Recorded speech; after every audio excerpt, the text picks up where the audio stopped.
சந்தனம் மணக்குது, கற்பூரம் ஜொலிக்குது, கந்தகிரி கோவில் வந்தால் நன்மையெல்லாம் நடக்குது. சந்தனம் மணக்குது, கற்பூரம் ஜொலிக்குது, கந்தகிரி கோவில் வந்தால் நன்மையெல்லாம் நடக்குது.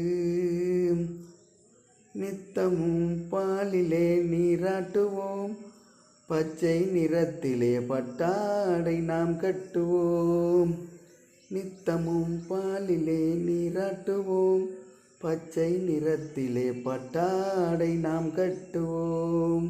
திருநீரின் தத்துவம் தந்தை என்போம், அதில் திகழும் குங்குமத்தை அன்னை என்போம். திருநீரின் தத்துவம் தந்தை என்போம், அதில் திகழும் குங்குமத்தை அன்னை என்போம். சந்தனம் மணக்குது, கற்பூரம் ஜொலிக்குது, கந்தகிரி கோவில் வந்தால் நன்மையெல்லாம் நடக்குது.